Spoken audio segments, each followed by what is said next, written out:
Udah, Pak? Sudah. Ya, Pak. Oke, Bu.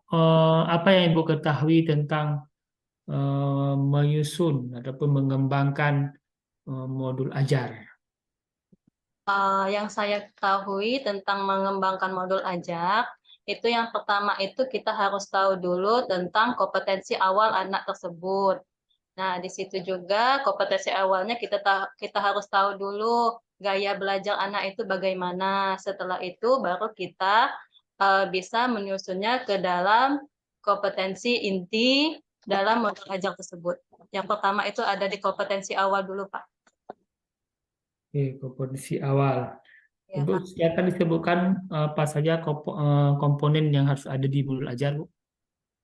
Yang harus ada di modul ajar itu, ya komponennya yang pertama itu ada nama sekolah, ada kelas, ada fase, terus itu ada kompetensi awal, kompetensi inti. Kompetensi intinya itu ada TP, ada KKTP, ada pemahaman bermakna, ada pertanyaan pemantik, ada kegiatan pembelajaran. Kegiatan pembelajaran itu ada dari pendahuluan, inti, penutup, ada juga asesmen. Coba. Oke. Materi perlu nggak di belajar, Bu? Oh iya, materi juga, Pak. Materi itu intinya. Oke, Ibu bagaimana cara mengembangkan TP, Bu? TP, Ataupun merumuskan TP cara merumuskan TP itu dari CP, Pak. dari Dari TP. CP. Kan CP Dan itu kan sudah ada di peraturan nomor 33 ya, Pak ya. Nah, di situ juga kita ambil dari CP tersebut dirumuskan ke TP-TP. oke. Setelah itu Bu diapakan lagi setelah dirumuskan TP? TP itu dibawa kemana Bu? Oh, TP. TP dibawa menjadi ATP atau alur tujuan pembelajaran. Setelah dari ATP, kita juga bisa menyusun alokasi waktunya, Pak. Oke, untuk apa dibuat TP dia Bu? Apa, Pak? Untuk apa dibuat TP? TP. Kita Ya, untuk apa dibuat TP? Supaya kita tahu tujuan untuk pembelajaran kita itu, begitu, Pak. oke. Ibu membuat instrumen asesmen asesmen Asesmen, membuat membuat instrumennya. iya, asesmen formatif dan sumatif. Oke, di kurikulum Merdeka Hmm? bagaimana kita mengembangkan instrumen instrumen asesmen tersebut? Instrumen asesmen. Iya. Kalau misalnya asesmen formatif itu dikembangkan ketika kita dalam proses pembelajaran. Di situ kita menilai anak-anak dalam proses pembelajarannya. Kalau asesmen sumatif itu bisa dilaksanakan ketika UH atau ujian harian atau AS itu asesmen sumatif akhir semester, Pak. Iya. Eh, apakah di modul ajar ya asesmen awal, Hmm? materi ajar Hmm? dan instrumen asesmen yang digunakan apakah saling berkaitan ataupun terpisah-pisah? Maksudnya, Asesmen awal uh, ya, materi ajar dan ya, asesmen akhir ya. uh, Instrumen yang dikembangkan itu saling berkaitan ya, saling, iya Pak, ataupun terpisah-pisah, Bu. saling berkaitan Pak. Nah, Soalnya kita kan, coba diceritakan Bu, apa gunanya asesmen awal ke materi ajar dan pada saat asesmen akhir bagaimana instrumen digunakannya, Bu? ya misalnya di sini asesmen awal itu kan misalnya seorang anak itu dianya secara visual, ya visual, visual atau audiovisual. Nah di situ juga kalau kita anak secara visual atau audio visual, kita bisa menggunakan materi ajarnya seperti video-video dengan menampilkan layar dan proyektor. Nah setelah itu hasil dari materi tersebut kita juga ujung-ujungnya hasilnya kita dapat tahu di hasil akhir, karena itulah ada penilaian asesmennya pada hasil akhirnya, Pak. Oke, baik. Ibu ada membuat pembelajaran berbasis project based learning? PBL. Iya, ada PBL, Bu? PBL ada tapi lupa dengan Pak. Oke. Ada, Ibu, pernah itu. Ibu bagaimana memilih materi ajar, Bu? Materi ajar yang esensial dan bagaimana Ibu ajarkan di kelas sehingga dia materi tersebut bermakna bagi anak? Kalau saya dengan materi esensial itu tergantung dari minat anak, Pak. Kalau misalnya minat anaknya itu kalau ke visual atau audio visual, dianya mungkin dengan media kan dia tuh kan ada visual, audio visual dengan kinestetik. Nah, dari ketiga itu kita dengan media-medianya secara lain-lain media, Pak. Jadi dengan lain-lain media materi itu bisa tersampaikan. Oke, baik Ibu. Jadi bukan materinya yang bermakna Bu ya, tapi media yang akan bermakna Bu ya. Sebenarnya keterkaitan Pak antara media dan materi. Oke, Bu, silakan Ibu presentasikan P5-nya Bu. Eh, Share screen aja ya Pak ya. Ya. Ya, boleh Bu.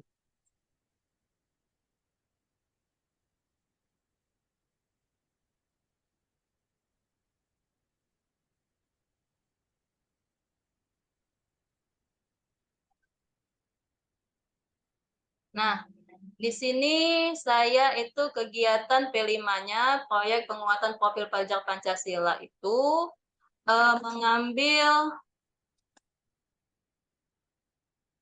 mengambil tema gaya hidup berkelanjutan dengan kebersihan lingkungan. Nah, kebersihan lingkungan itu saya mengambil di fase A. Nah, sebelum menjelaskan ke anak-anak, di situ saya inginnya mengajak anak itu nyanyi-nyanyi dulu, Pak. Nyanyi-nyanyi tentang membuang sampah. Nah, nyanyi-nyanyi dulu membuang sampah. Setelah itu saya mengelompokkan anak-anak, karena di situ kan lingkungan tempat sekolah saya itu kan banyak sampahnya, ya, Pak. Karena sekolah saya itu dekat pasar, dan juga sekolah saya itu sekolah di kanan kirinya itu banyak rumah susun, Pak. Jadi kebanyakan rumah susunnya itu agak-agak ya kotak-kotak kayak gitulah, Pak. Nah, di situ jadi sebelum di sini saya membagi kelompok dulu, kelompok anak-anak. Setelah itu mereka tuh harus menjelaskan dulu apa itu lingkungan bersih dan lingkungan kotor dulu, Pak. Nah, lingkungan bersih apa, lingkungan kotor apa. Nah, setelah itu Dimensinya digunakan mana Bu? Dimensinya Bu? apa, Pak? Temanya mana Bu? Tema digunakannya? Temanya ini, Pak, kebersihan Ya. lingkungan. Dimensinya mana Bu? Dimensinya ini, Pak. Oke, membiasakan bersyukur menyelipkan dalam sekitar. Di langkah-langkah, coba Ibu tunjukkan di langkah-langkah tahapannya mana yang menjaga lingkungan sekitar ataupun tanggap terhadap lingkungan sekitar. Di langkahnya, langkah berapa Bu? Ya, Pak, ya.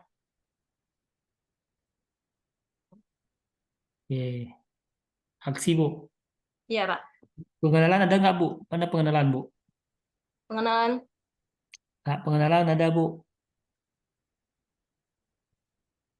Tahap pengenalan mana Bu? sini. Itu pengenalan Bu. Ada berapa tahap Bu dalam mengembangkan P5 Bu? Dalam pengembangan P5 Ya, tahapnya apa ya kemarin?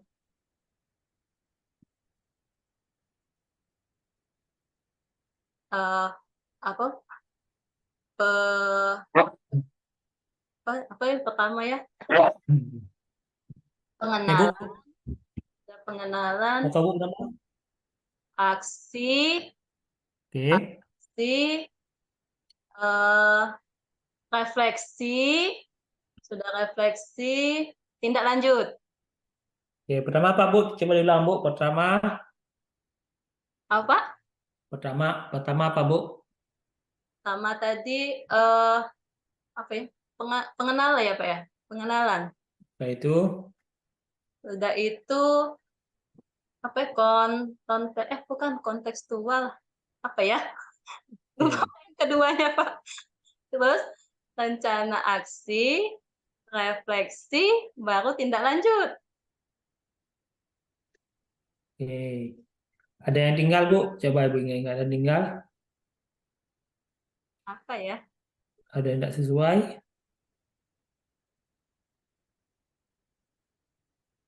Apa ya?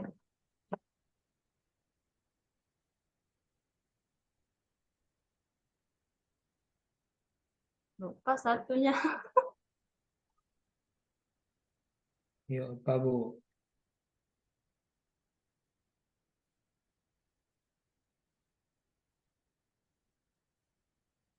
Apa? Dan coba Ibu tunjukkan di yang Ibu tulis tadi, yang mana yang langkah itu yang ingin dikembangkan sesuai elemen yang diharapkan. Ini Pak, yang pengen saya Nah, kembangkan. mana Bu? Itu bersama guru tadi diajak berjalan di lingkungan. Mm-mm. Itu kan kenapa aksi itu kan masih pengenalan Bu. Hmm. Sesuai hasil itu bagaimana maksudnya Bu? Itu aksi. Aksi itu sebenarnya apa Bu? Aksi Iya, kegiatannya Pak. kegiatannya. Mm-mm. I- eh, jadi eh, yang diharapkan dari P5 ini apa Bu? Yang diharapkan dari P5 ini untuk eh, membiasakan anak terbiasa menjaga hidup bersih di lingkungannya. Jadi yang dibiasakan itu anak bukan? Seluruhnya Pak, seluruhnya. Sama ya Jadi gurunya. memang P5 itu yang dilakukannya guru ataupun yang melakukannya anak. Di sini kan angka 2 dengan bimbingan guru. Ini sama kayak pembelajaran Bu, kalau kayak gitu. Oh, kalau ke Apa peran guru Bu? Apa peran guru di hmm, P5 ini Bu? Apa peran guru? peran gurunya membimbing anaknya, Pak.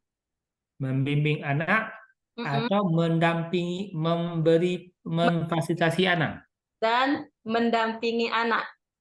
mendampingi.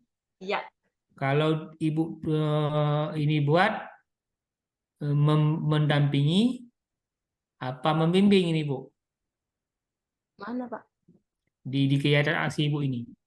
Ini mendampingi ya atau membimbing. Di kegiatan aksi ini Bu, di kegiatan aksi yang Ibu buat ini Hah?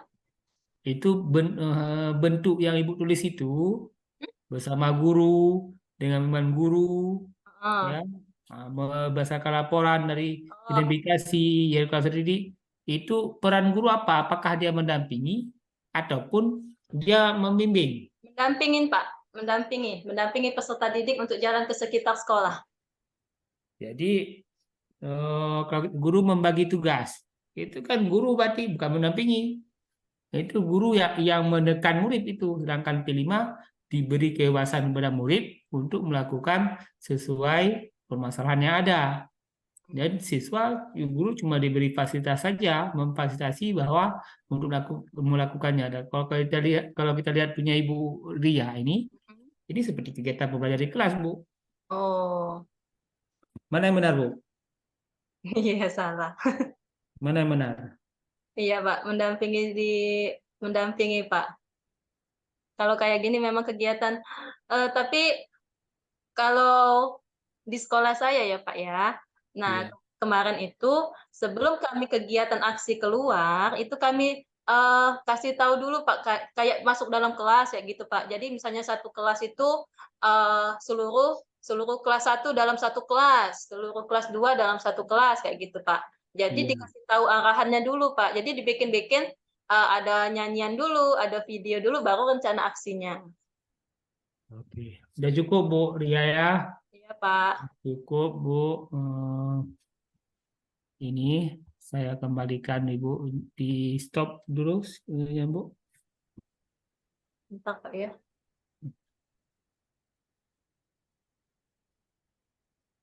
Halo.